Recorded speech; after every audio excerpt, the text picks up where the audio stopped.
读万卷书不如行万里路，道听途说不如听我说说。大家好，这里是道听途说，分享不同的故事，希望能给您带来收获。成化年间，扬州江都有一位博学的老儒生，名叫李月坡。妻子去世后，留下一个女儿，名妙慧，年方9岁，便出落得亭亭玉立。李月坡自小便教她读书认字，妙慧皆能轻松学会，而且举一反三，聪慧无比。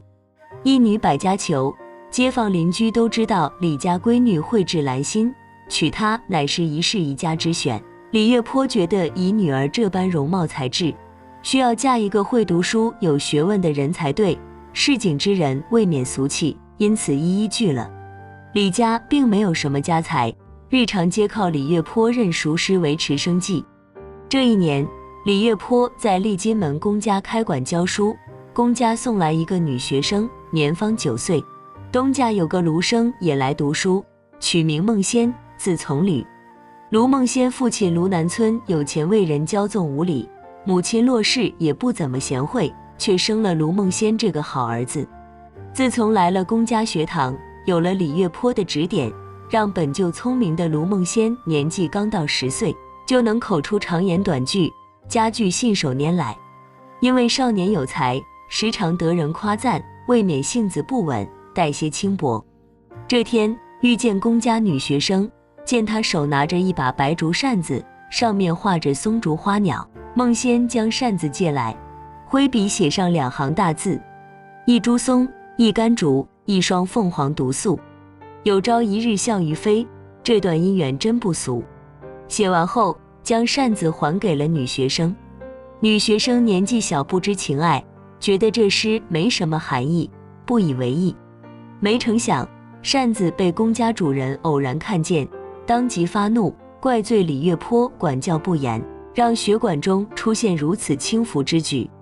他让女儿来读书，是希望她明是非懂道理，而不是被人惦记，到时引得春风萌动，与人私定终生，恐怕悔之晚矣。李月坡平白遭了顿训斥，也是怒火中烧。他让卢孟仙跪下，又将一方大石砚台放他头上，让他稳稳顶住，自己口沫横飞，说他放肆轻浮，不知礼数。卢孟仙乖乖跪下听训，没有言语。李月坡正训得起劲时，忽地肩膀被扇子猛拍一下，月坡为了什么事这般生气？李月坡回头看去，原来是雷明夏，他是扬州府学秀才，与自己最为投契，乃是知交好友。李月坡转身作揖，公家主人也来施礼。3人坐定后，雷明夏又问道：这学生怎么受这么重的罚？李月坡将卢孟仙为女学生提扇的事说了一遍，还特意念了扇上那首诗。雷明夏笑道：虽然轻薄，但是也算有才，要不就以顶石而贵为题，让他再做一首，如果题得好就饶了他，如果题得不好，那就再加倍重罚，怎么样？李月坡望向公家主人，见他点头，也跟着点头道：甚好。卢孟仙，你可听见了？卢孟仙点头，思索片刻后对上：一片石，一滴水，一个鲤鱼南百尾。今朝幸遇一声雷，劈破红云飞万里。雷明夏听完大喜，说道：有这才情，未来不可估量，皇阁名臣之风啊！不如今日我就做个媒人，求公家女与他结成2性之好，如何？公家主人听完诗句后，也是转怒为喜，叹道：果真是奇才，可惜小女福薄，早已许了人家，辜负雷秀才一片美意，可惜了。雷明夏起了惜才之心，今日就想管闲事，为卢孟仙定一门亲。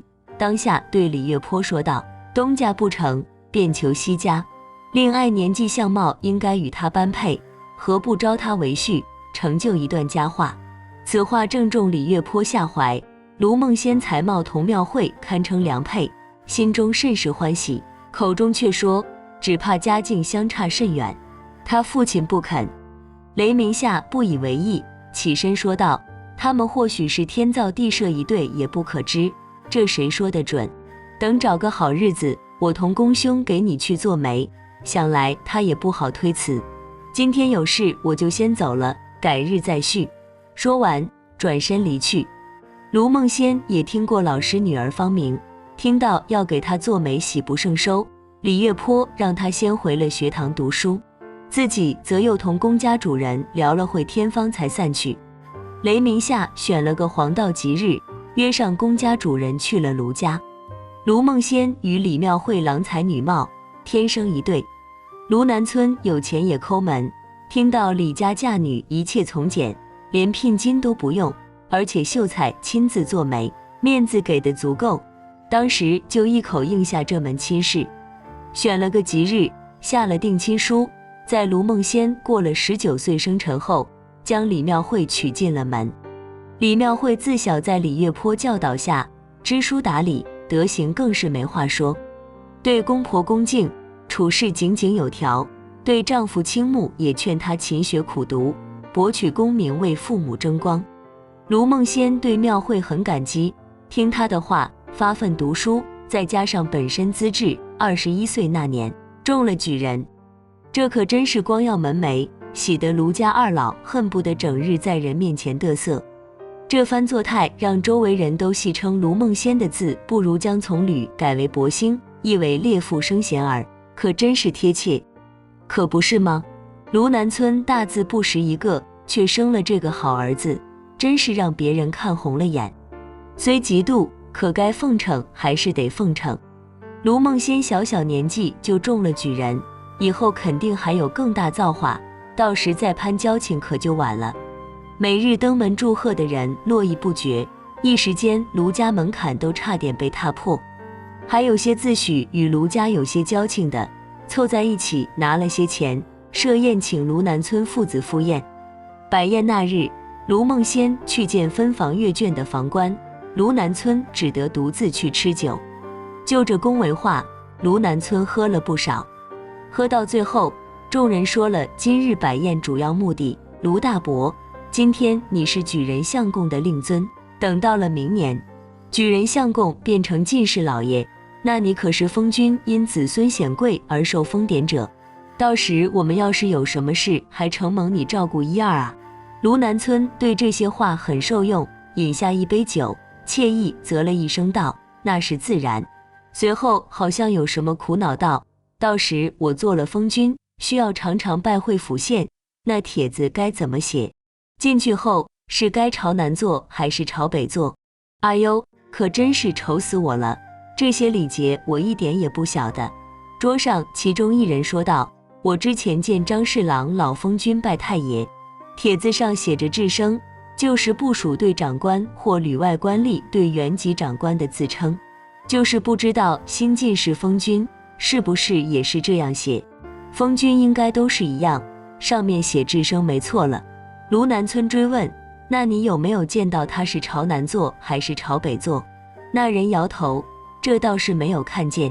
卢南村面露失望，众人安慰：卢大伯，这你就别操心了，到时问下令郎，什么都清楚了。卢南村一拍脑门：瞧我这脑子，有近路不走，偏去绕远路。哈哈哈哈，你们说的有理，来喝酒喝酒。等酒足饭饱，人都散去，卢南村酒桌上的话也传了开。有些好开玩笑的，笑着说：怪不得别人叫他儿子是卢伯兴，果然有意思。还有个没考中的老儒生酸溜溜地说：这样的学生还没断奶，晓得做什么文章，侥幸偷个进士回来，已经是走了狗屎运，竟然还想中进士，真是同他名字一样是梦仙了。这些话被有心人传到卢南村耳中，这老头也算有些城府，平时一句不吭，等到卢梦仙要去会试的时候，趁着亲朋好友在场送行，对他说：儿子，你一定要争气，挣个进士回来，如果不中，怕是会被人耻笑。卢梦仙不以为意：中不中又不是我说了算，那得看有没有这个命，谁笑让谁考去。卢南村添了一把火道：你不知道，你中了举人，有不少人嫉妒，那些小人在背后议论说你没有真才实学，举人都是靠运气得来的，而且还称你是什么卢伯兴儿啊，这是什么意思？卢梦仙本就还是少年，意气风发年纪，听到这话当即脸色大变，道：这些人太可恶了，轻视我也就算了，怎么还侮辱我父亲？亲戚朋友劝道：这些都是些小人之言，嫉妒你罢了，别放在心上。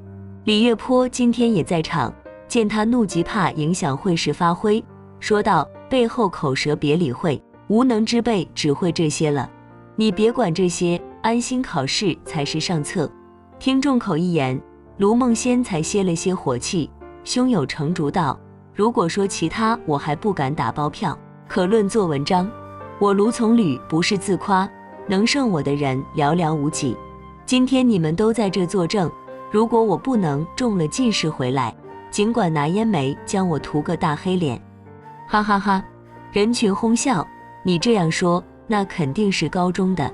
在一片祝福声中，卢梦仙与众人告别，离开家乡，坐着罗背上的轿子，到了京师。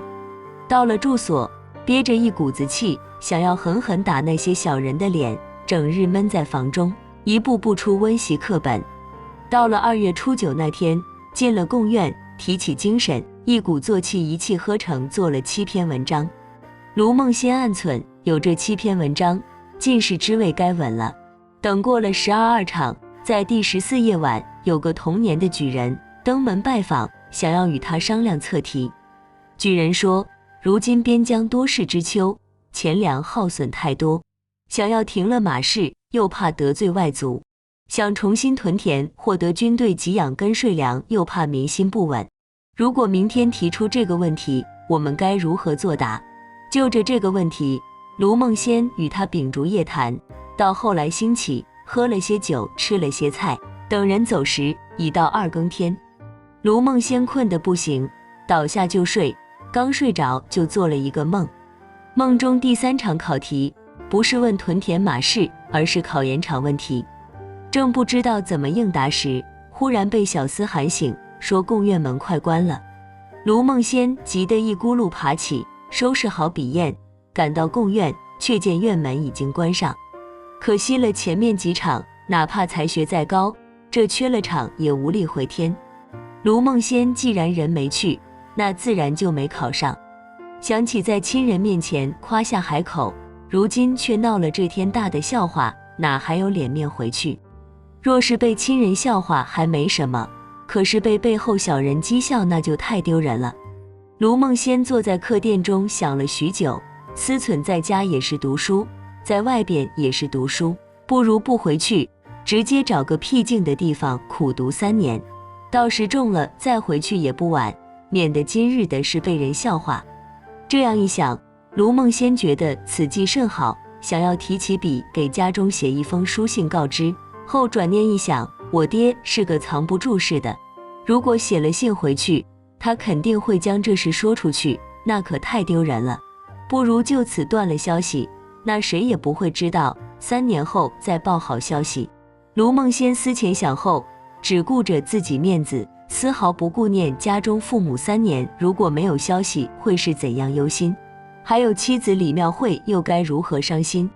将所有事抛之脑后，卢梦仙找了西山的一间净室，连朋友也没通知，自个悄悄搬去住了。西山是燕都圣地，景致宜人，还有一处寺庙供人参拜。卢梦仙跪在菩萨面前发誓，如果不金榜题名，绝不再见江东父老。此愿一出，卢梦仙闭关读书，不再与人交往。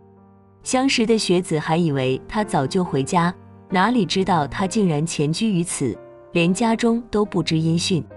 家中父母缺眼巴巴地盼着报路人来报信，等各家各户都报完了，也没见有人来他家，可见是没有中。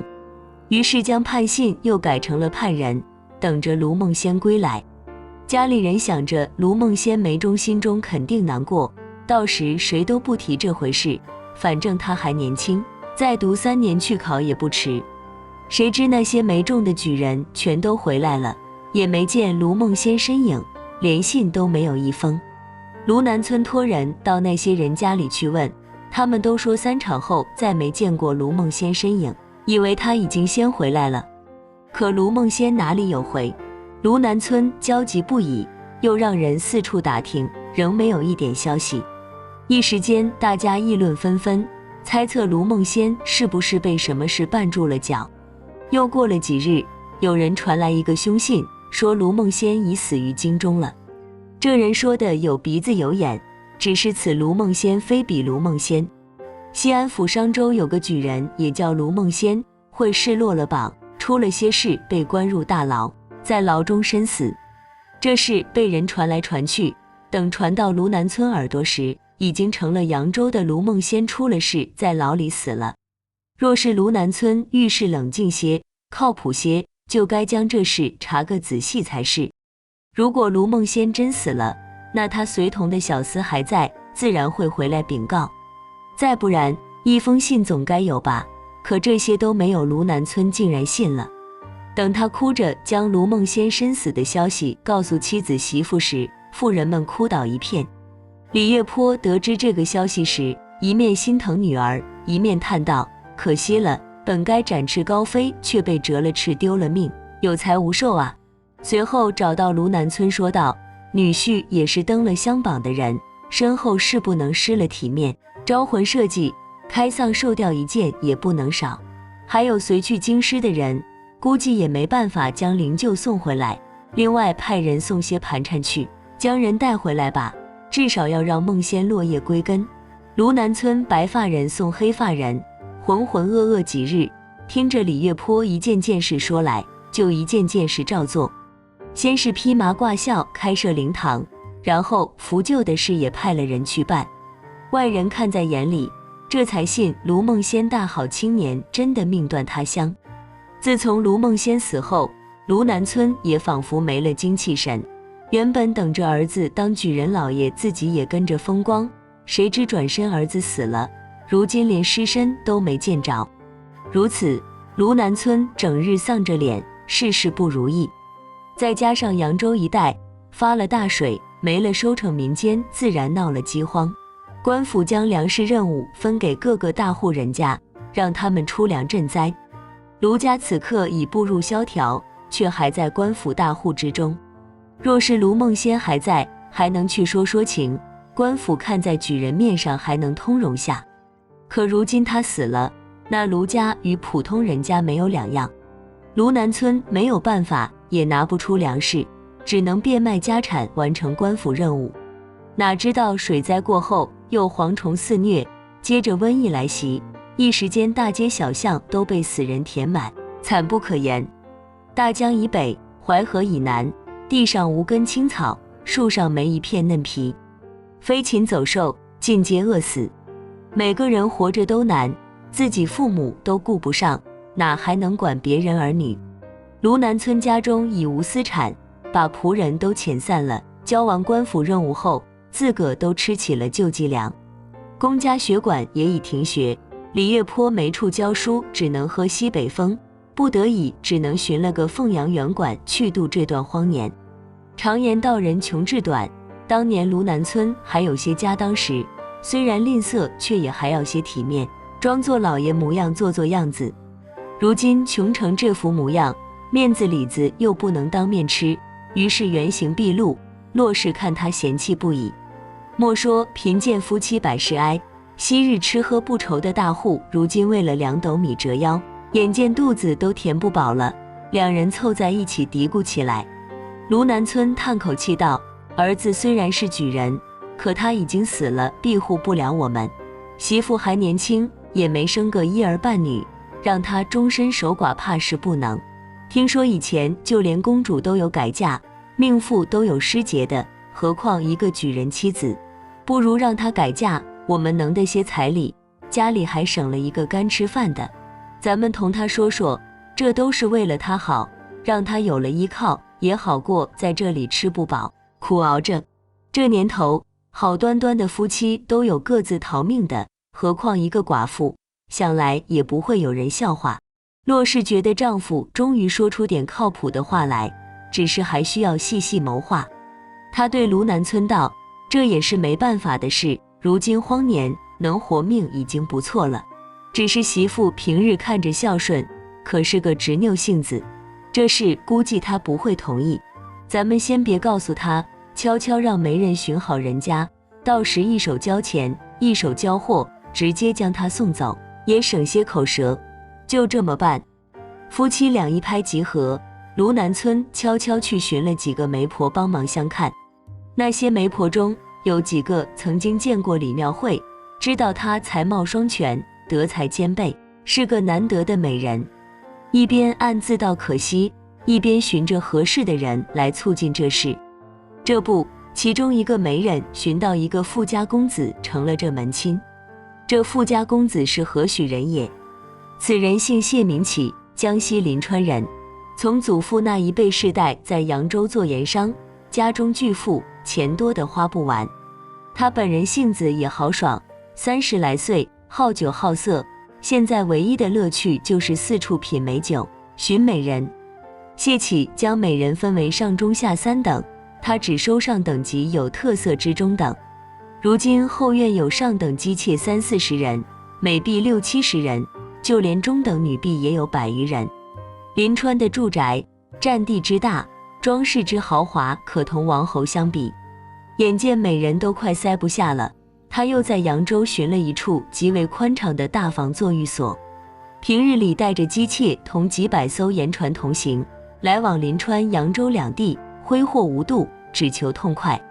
他听闻李庙会是个妙人，不光人长得美，性子还闲，他后院小妖精不少，端庄的还真少见。听说还多才多艺，那更是锦上添花，必须收了。于是愿意出银100两，彩礼10端，娶李庙会为妾。卢南村听见有人愿意出这么多东西娶媳妇，可真是乐坏了。同骆氏商量了下，跑去找庙会说道：媳妇，自从你来我们家，对我们孝顺贤惠，将我们夫妻照顾得很好。原想着我儿子中个举人，再中个进士，一门荣光，没想到进士没中就罢了，最后连命都丢了。我们2个老东西没有享福的命也就算了，还连累你小小年纪跟着受苦，我们心里过意不去啊。我同你婆母商量，不能耽误你幸福，不如你趁着年轻找个人改嫁了吧，至少还能得后半生幸福，总比跟着我们在这苦熬着好。恰好有个盐商诚心结亲，今天同你说下，他明天送礼来，后天过门。房间里有你衣服首饰物件什么的，你收拾下，我绝不要你一件，你统统带走。庙会一听，恍若晴天霹雳，公婆这事都安排好了啊。他不可置信望着卢南村，眼泪鼻涕横流，伤心哭诉，媳妇自9岁与夫君定亲，18岁成婚，虽婚后只有3年，可盟誓定了100年。当初得知他去世的消息，我恨不得陪他同去，可想到公婆无人服侍，我残喘至今待夫君尽孝。再则同去京师的仆人还没回来，如今尚未确认夫君身死，所以我虽伤心，却也仍苦苦盼着。如果他真去了，媳妇自当尽心照料公婆，等100年之后遇见夫君也无遗憾。可没想到你们竟然如此待我，哪怕膝下无人也要让我改嫁。我虽然出生贫寒，可自幼受爹爹教诲，知道3纲5常，也知道宁为玉碎，不为瓦全。如果再说让我改嫁之事，二老还请珍重，媳妇唯有一死才能为夫君守节。庙会说完这些话，痛哭不已。可卢南村此刻眼里只有那100斤彩礼，这些肺腑之言哪里听得进去？见媳妇不同意，急了，厉声说道：你有志气，有骨气，愿意为我儿子守节，当我们是没有良心之人，可你哪知道我们一片苦心。今时不同往日，家里连饭都吃不起了，你让我拿什么给你吃，成全你的节气？现在这荒年，卖儿卖女卖妻儿的满满皆是，也没见谁家有人寻短见。我劝你最好听话，等我收了彩礼，活过这荒年，就是你大孝了。庙会听了，明白公婆如今只想着银子，其他礼义廉耻都不放在眼里，说再多也是枉然。他想了想，擦干眼泪说道：既然你们主意定了，那我反对也没用，让我嫁我便嫁罢。但是明天受聘，后天成亲，哭的话不太吉利。媳妇有2件衣服，是当初夫君送我的，如今公爹还请拿去换些3生祭礼，我今天拿去在夫君灵前祭奠一番，了了这段夫妻之情。卢南村见他同意了，当下欢喜应道：行，祭品我来准备，你不用费心。庙会却坚持道：还是拿衣服去换，这是我做妻子的一片真心。说完，走回房间，取出2件衣服，递给卢南村。卢南村看了看，是2件好衣裳。他心里思忖，着急卖的话，肯定卖不出价，不如先藏起来，用钱去买。庙会此时已决意赴死，他想来想去，也不过3条死法：一为刀死，可身体发肤受之父母，伤了对不起生生父母；二为淹死，可到了河里，尸身随水逐流，也不知会飘到哪里去；三为一死。庙会思量再三，还是这个法子最好，死得干净。死法定下后，他拿起笔为亡夫写了一篇祝词。这会卢南村也将祭品买了回来，摆在灵前。庙会在灵前拜了4拜，上香陈酒已毕，又拜4拜，说道：孝妇李庙会，决心为夫守节，奈何公婆不听，强行劝我改嫁，不从则不孝，顺从则失节，无可奈何，只有以死明志，以证清白。说完，取出祭文，读罢后又拜4拜，将纸钱烧完，放声哭了一场。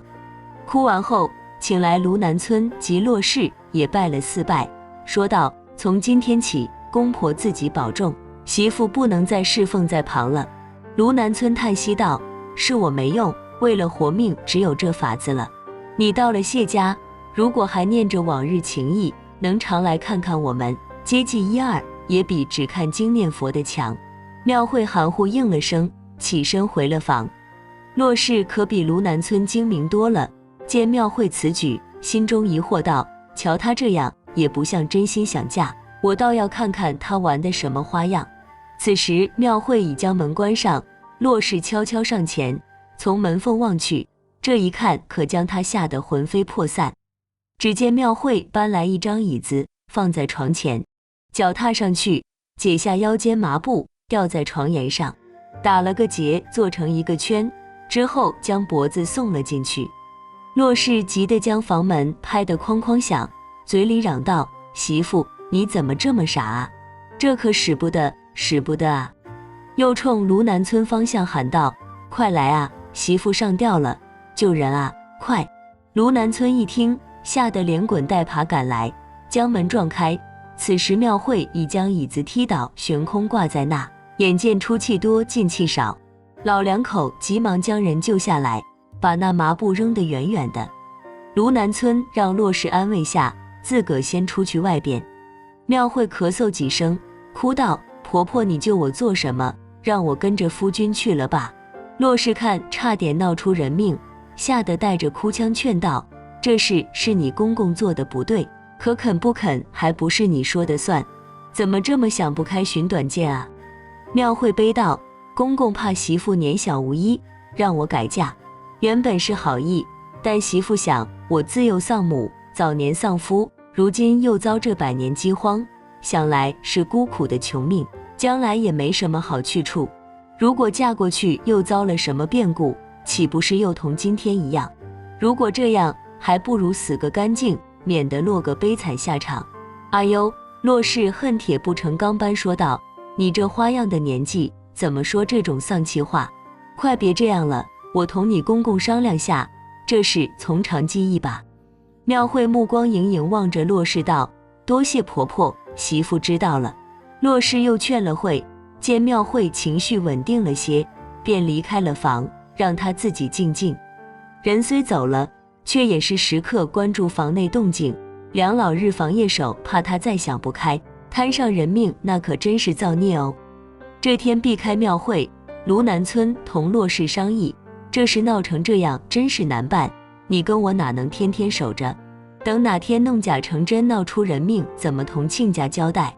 亲家虽然现在凤阳处管，可死讯总要传给他的。他若是回来，知道你我让媳妇改嫁，逼得他自杀，到时去官府告我们，可怎么办？今时不同往日，咱们又没钱又没粮，怕是活不下去了。骆氏也愁啊，真是计划赶不上变化，没想到媳妇性子这么烈。他想了想说道，媳妇同亲家隔壁的姨娘方妈妈熟，女工都是跟她学的，亲如母子。前年孟仙中了，也接过她来吃酒，不如你去将她请来劝劝媳妇，指不定能成。卢南村点头，随即去了方姨娘家。他将媳妇不想改嫁寻死的事老老实实说了一遍，随后恳求道，方姨娘能否随我回家开导媳妇一番。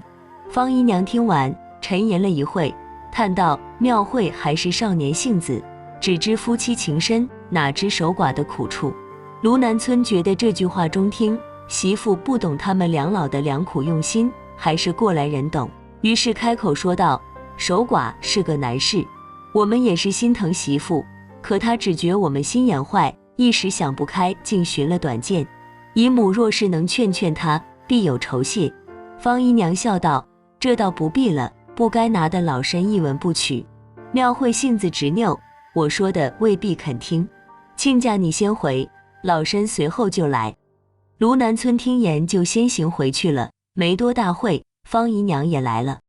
骆氏上前将人迎了进来，送到媳妇房里，随后说道，姨母请坐，我去端点茶来。方姨娘坐下后，见庙会穿着丧衣，腰间缠着格麻布带，愁容满面，泪珠还颤颤巍巍挂在睫毛上。见到姨娘来了，道了声万福，泪珠滚落，抽泣不止，半天说不出来一句话。方姨娘见了心疼不已，拉住庙会的手，替她将眼泪拭去，说道，别哭了，哭坏了身子可怎么好。庙会委屈说道，我命都不想要了，还顾着身子做什么？哎，你这傻孩子。方姨娘劝道，你呀就是太执拗了，知道你们夫妻情深，但是生死由天，各有定数。你姨父当初去的时候，姨娘也想随着去了，可去了又能有什么用呢？孟婆汤一喝，下辈子就是陌生人，在这世上多看一遭也不算往来人家一世。姨娘当初没有意外发生，所以能苦守至今。庙会擦掉泪痕道，我虽然愚昧，却也同姨娘同样的愿望，只是公婆强行逼我改嫁，这我万难从命，不得不以死明志。方姨娘拍了拍她的手，轻轻说道，这些事我已有耳闻，所以特意来看你。若是死得值得，我也不劝你，可你觉得值吗？庙会却是灰了心，认命般说道，以身殉夫，妇人常事，哪有什么值不值得？你先别急，听我慢慢给你讲讲道理，你若觉得有理你就听，若是觉得没理，随你自己决定生死。庙会听方姨娘这样说，止住了泪，恰好这时骆氏端了茶水进来，几人说了些闲话，晚间又摆了一桌子酒菜，吃完后留方姨娘在这过夜。晚上，方姨娘坐在庙会床边与他长谈，两人说起白天的话题。方姨娘道，女子以身殉夫，这事不新鲜，可权变无常，不能一言蔽之。你想啊，古来多少妇人，丈夫死了自个跟着去，大家管这叫烈妇。虽然以死明志，惨烈无比，可却比不过劫妇。你知道为什么吗？因为烈妇是一时执念，而劫妇是从少到老，经历无数个春夏秋冬，无数寂寞寒夜，从始到终守着那个孤零零的牌位，所以在世人眼中，劫妇胜于烈妇几倍。庙会急忙说道，我原来也不想死，是公婆非要我改嫁，才兴了死的念头。做劫妇的哪个不知道以身殉夫，死了反而一身轻松？他们为什么愿意受凄凉苦楚？你听我细细说给你听。丈夫身亡，若是留下公婆，而且没有兄弟，如果妇人也跟着去了，那父母谁养？若没有公婆，却有子嗣，孩子或还在襁褓，或还是稚年，那妇人死了，谁来养育孩子？方姨娘接着劝道，所以劫妇虽不向烈妇舍去一条命，却比烈妇珍贵多了。像你虽然没有子嗣，却有公婆，理应代丈夫侍奉，养老送终。如今家中窘迫，要你改嫁，也只为眼下活命罢了。你若是自尽，公婆什么也得不到，还会摊上逼嫁不成害死媳妇的恶名。你烈是烈了，可除了一条命，你得到了什么？那依姨娘所见，我该怎么做才好？庙会虚心求教。方姨娘见他听了进去，笑道：照我说，你不如听从公婆所言嫁过去，用那彩礼做他们养老花费。你到了新家，将实情告诉人家，你改嫁是从公婆之命，而非本意。如果此人慷慨仗义，说不定效仿逢商还妾，完璧归赵也不一定。如果这人是个登徒好色之徒，想要强迫于你，到那时你再从容赴死，随亡夫而去。如此一来，你不仅全了公婆的意，也有了劫掠之名，这才死得其所。庙会听得美眸发亮，姜还是老的辣啊，称赞道：姨娘高见，我听你的。庙会心中豁然开朗，睡了一夜好觉。第二天一早，方姨娘对卢南村说，庙会已经消了寻死的念头，愿意改嫁，亲家只管收了聘礼罢。卢南村喜形于色，多谢多谢费心。方姨娘又说道，但总归是媳妇改嫁，不是女儿改嫁。她是李家女儿，李月坡也是个执拗性子，你若是不通知她，怕是将来知道埋怨不止。本是亲家，闹得反目成仇就不好了。你写封书信告诉她吧，趁我在这，写完后交给我，给你寄去。卢南村心想，还是女人家心细，却是有些为难，毕竟她笔墨不通，最后只得硬着头皮说道：姨母说的有道理，但是要写信可难倒我了，这事又不好让别人代写，我只能胡乱写几句交代下了。他提起笔来，觉得笔头像有千斤重，想了半天，绞尽脑汁，终于写出几个字来。方姨娘看后大笑，信上写道：如今荒年，家中穷，没有饭吃，娘子苦，转身嫁了，由方姨妈担保，不是我们公婆赶走的。亲家年前回来，可到新女婿盐商谢客人呐，问你女儿就知道。卢南村忐忑问：亲家能看懂吗？方姨娘又大笑：能看懂，他有才着烈。庙会也写了一封信，与卢南村书信放在一处，合成了一封，交给姨娘。庙会送方姨娘走出堂前，拉着方姨娘衣服，悲伤说道：姨娘，今天过后，我们怕是除了梦中再也没机会相见了。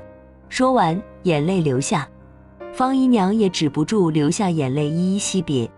庙会松口后，卢南村马上就去了媒婆家，让她帮忙催着让谢家行礼。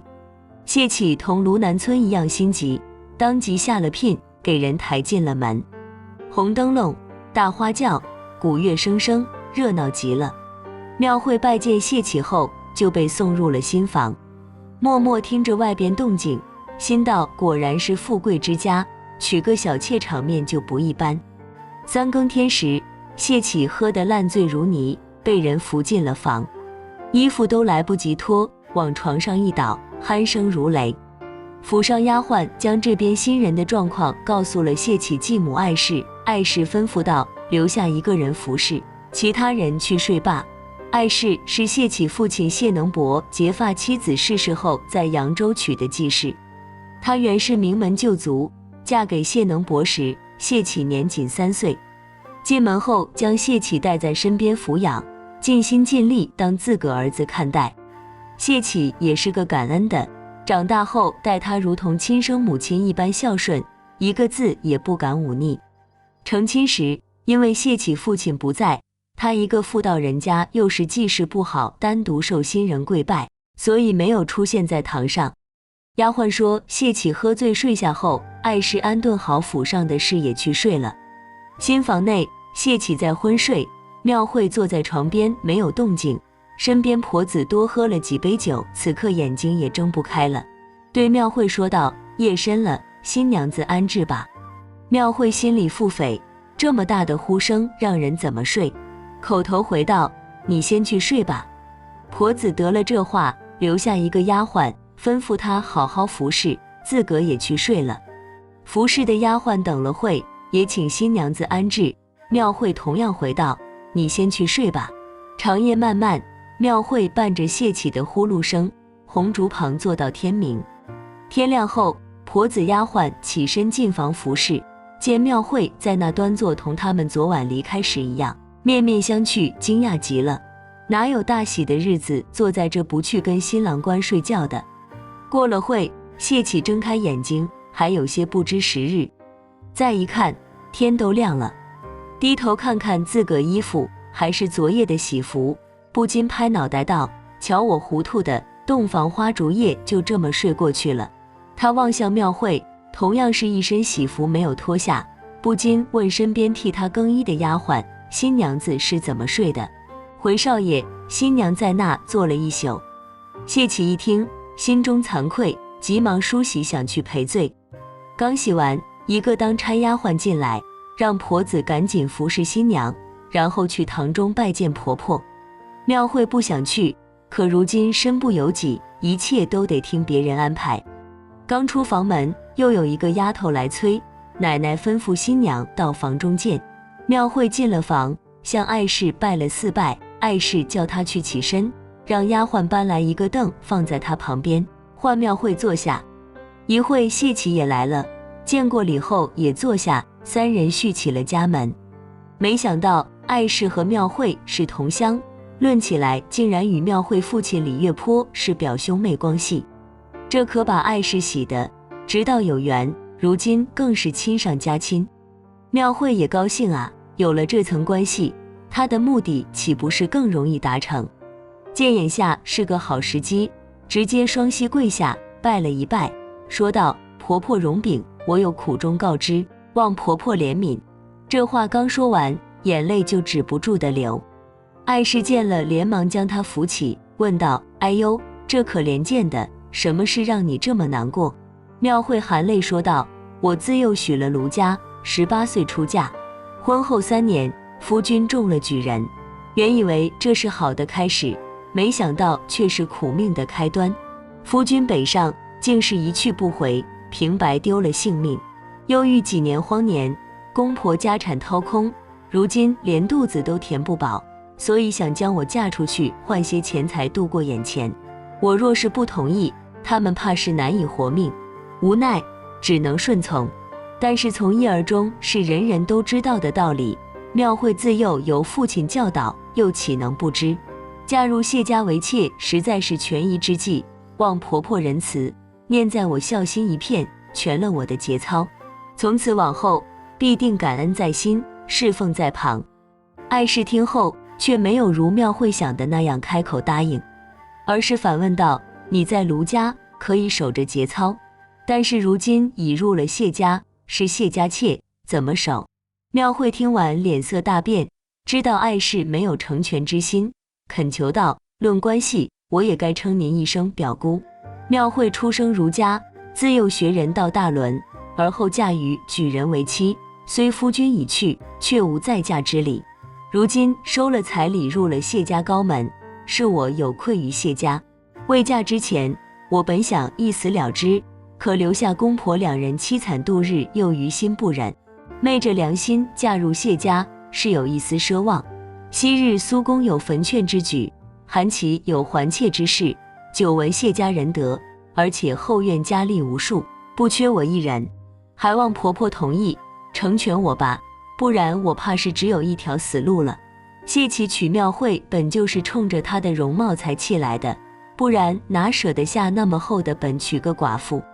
见庙会说了这么大一通，意思就是不愿意同他圆房，当下脸色大变。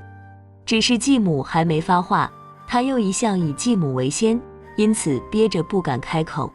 碍事听完庙会之言，沉默不语，抬头看庙会脸色，见他面如死灰，凄凄凉凉，想着若是来强，估计真会寻死。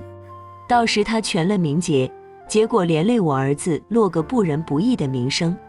若是有奸诈之人，打着为他讨公道的旗号来挑衅，虽无伤大雅，却也是看着心烦。思忖再三，对庙会说道：你守节的心倒是让人佩服，只是你来了谢家，那便是谢家人，哪能如你想的那般如意？又转头对谢启说道：新娘子也算是我表侄女，如今还没想通，强求不来，不如让她先陪着我，我再劝劝，想通了再送到你房里去。谢启张口想说点啥，看了看碍事的眼色，终究闭上嘴，唯唯诺诺退下了。等谢启走远，碍事对庙会道：你收拾东西搬我这来，这些日子至少能保全身子，不至于坏了名节。庙会连忙下跪拜了一拜，感恩道：多谢婆婆，庙会定当尽心侍奉，感激涕零。碍事又问：你既然从小读书识字，那你会写算不？婆婆，写算我从幼时学起，如今很是熟练。那可太好了。碍事高兴说道：我儿来往货物和财物都由我掌管，时常跟着他跑来跑去，你既然能算，那到时你代我管理。是，庙会应道。从此庙会早晚不离碍事，随时在旁服侍，处得久了，两人情分如同母女。这一日，谢启起身回临川，他同婢女每妾一船，碍事与庙会另坐一船。船离了扬州，出瓜州入江，一路上游遍了金鳌峰、蟒蛇洞、妙空岩、日照岩、裴公洞、晒金台、流去亭，转看郭璞墓、善财石、盘陀石、石牌山。碍事兴致高昂，庙会心中有事，兴致缺缺。到了金山，船头泊船后，两人登山游览。一处壁前有僧人准备的笔墨，庙会拿笔沾墨，在壁上题诗一首。诗云：一字当年折凤凰，至今消息两茫茫。盖棺不做横金妇，入地还从折桂郎。古则小烟归宿梦，潇湘夜雨断愁肠。新诗写向金山寺，高挂云翻过玉章。写完后，落款扬州举人卢梦仙李庙会题。碍事看后感叹不已，可怜节操冰霜赋，却作离乡背景人。再说卢梦仙，他在西山闭门读书，苦读3年，这年又到了会试，收拾好行李书箱，来到京师。这次总算没有闹出乌龙事，靠着自己才学，中了进士。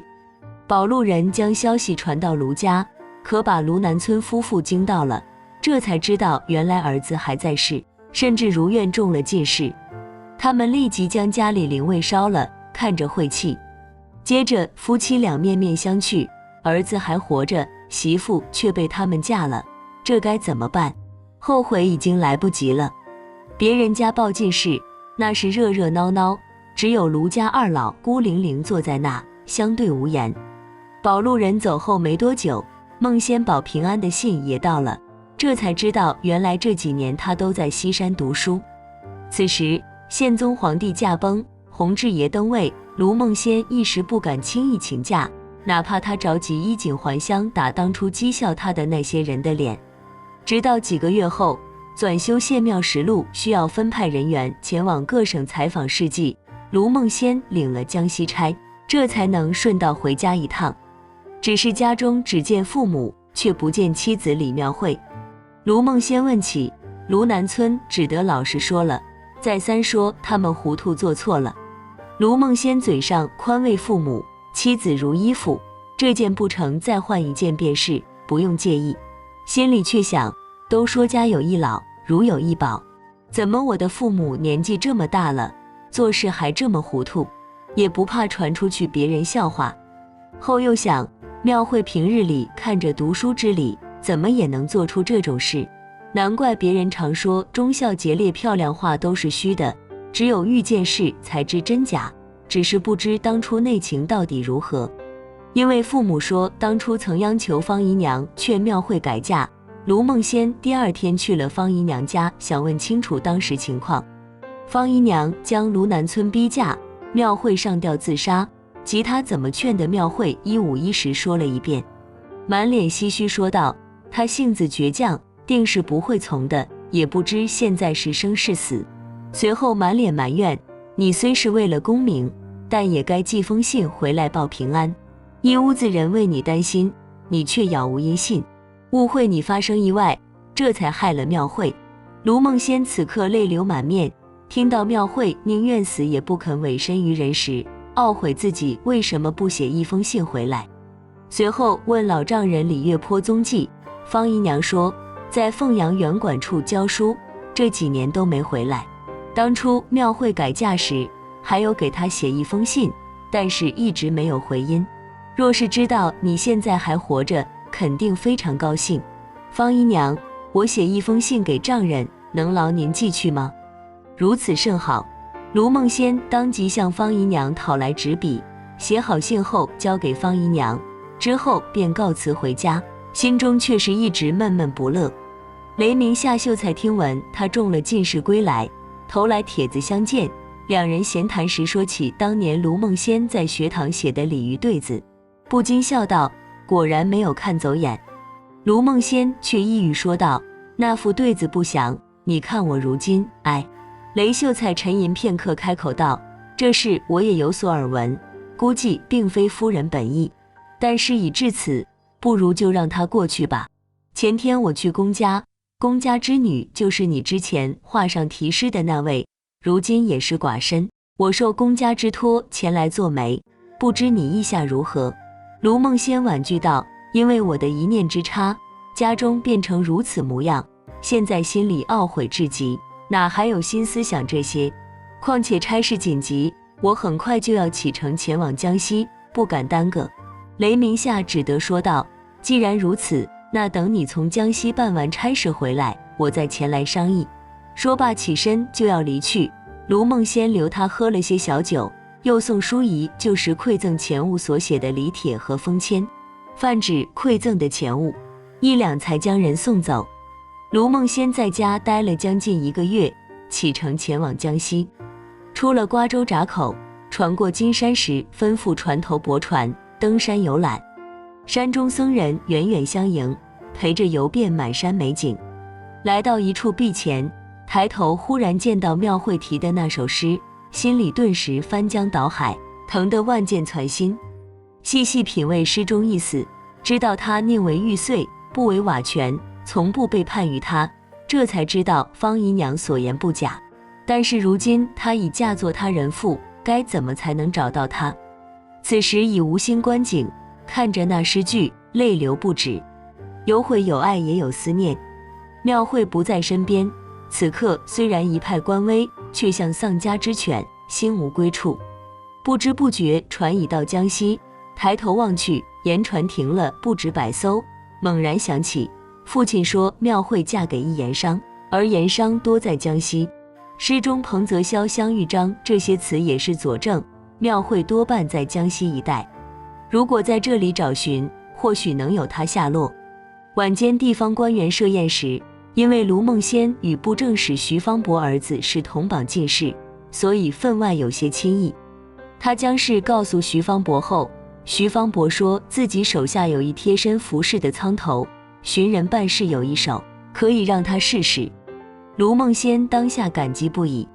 那苍头熟读庙会写的8句诗，划着一条小船，船上摆了几坛酒，往盐船那摇去，一边喊着卖酒，一边将8句诗像唱山歌一般唱了出来。如此在盐船中来来回回唱了3、4日，却没有闹出动静。这日一艘大船忽地开了窗，一个女人走到舱门口冲他招手，舱头望见，急忙摇到船旁。这女人便是卢梦仙的妻房李妙慧。原来谢启前年回了临川，因为酒色过度，身子出了问题，在家中治疗，始终不见好。后来多亏寻了一个大夫有些本事，拿出针灸的绝活来，给他调养了半年，这才身子大好。现在带着美人去扬州盘账。妙慧也想回乡探听下父亲的消息，于是陪着爱士同行。水上盐船大半是谢启的，暂时停泊在此。没想到遇见这人唱着他题在壁上的诗，李妙慧这才将人招来，低声问道：你是什么人？为何要唱这首诗？苍头答道：我是奉我家徐布政老爷之命，打听卢进士妻子李妙慧消息的。妙慧吃了一惊，说：卢梦仙已经死在京师几年，怎么会是帮他打听？苍头应道：死的是商州卢梦仙，是举人，不是晋土。我说的是扬州卢梦仙，是卢南村的儿子，李月坡的女婿，是进士，不是举人。庙会当即眼眶红了，问道：卢进士现在哪？苍头将手一指到远远那艘大坐船，行人司牌额就是。庙会急忙低声说道：我就是卢梦仙原配李氏，昨日听见你唱这首诗，因为船上人多口杂，不方便问你。现在我婆婆也在船上，不能同你说太多，你先回去传个消息，让她晚间来接人。苍头领令，当即调转船头报给卢梦仙消息。卢梦仙自然又惊又喜，上了舱头后思索怎么将人带走。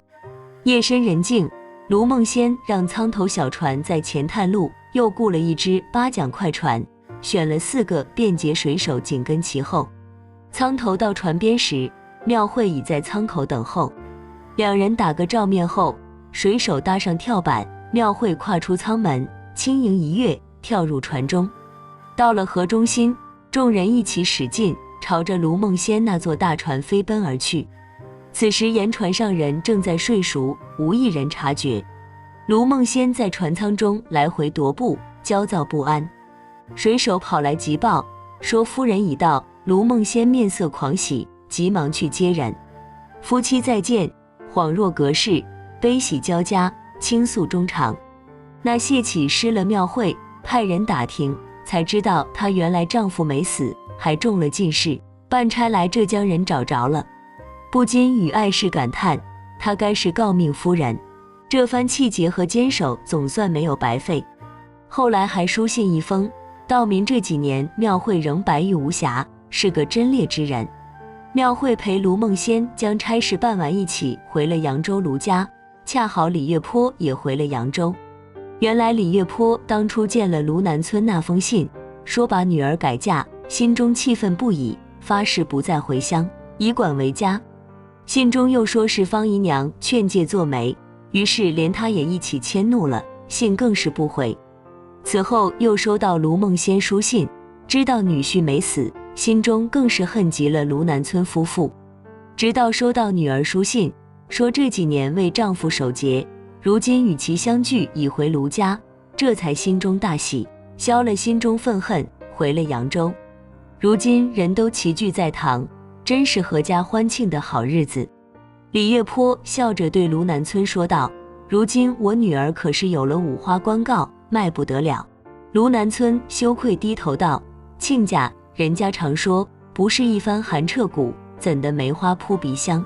我虽然当时糊涂让令爱改嫁，可如今远近都在传她贞洁，也算阴差阳错成了好事，你就当扯平了吧。李月坡嗤笑一声：你说扯平便扯平吧，你去迎宾馆里去坐，只该朝北。为何？众人问道。李月坡道：罚他不知礼。众人听了，一笑而散。好了，今天的故事就到这里了。看完这个故事后，不知道您有什么感想？欢迎在下方留言，不要忘了点赞和订阅，希望能给您带来收获。感谢您的观看，我们下期节目再见。